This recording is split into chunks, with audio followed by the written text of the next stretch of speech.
لا يدخل الجنة قاطع، هغه انسان به جنت ته نه ځي کوم چې صله رحمي قطع کوونکی دی.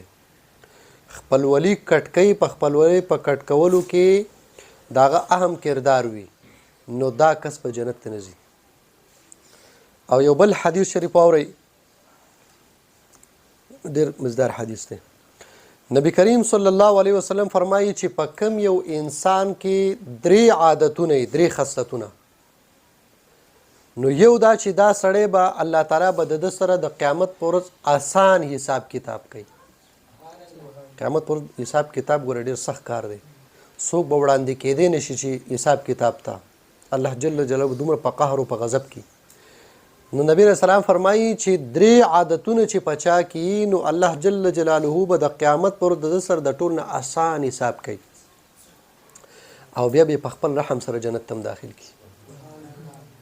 صحابو ته پوسو کو وی فداک ابي و امي یا رسول الله، زمونږ مور او پلار د قربان هغه 3 خصلتونه وایا، هغه 3 عادتونه کم کم دي چې هغه مونږ په ځان کې راوړو چې یو خو حساب کتاب آسان شي، بل به خدای په خپل رحم جنت ته داخل. نو نبی رسول الله والسلام فرمایي یو دا چې څوک دی محرومه کوي نو ته محرومه کوه ما، چې څوک دی محرومه کوي او ته یې مه محرومه کوه، ته هغه ته عطوا کوه. څوک دی اګنور کوي که نه دغه کوي نو ته هغه مه اګنور کوه.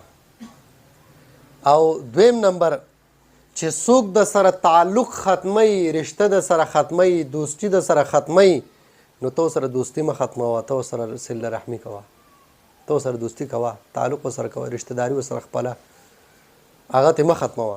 او دریم نمبر چې څوک در باندې ظلم کوي نو هغه ته عفو کوه. ظلم ته څوک در باندې ظلم کوي هغه ته عفو کوه. دا 3 خصلتونه چې پچا کی نو هغه سره به حساب کتاب هم آسان وي او په خپل رحم به خدای جنت تم داخلي.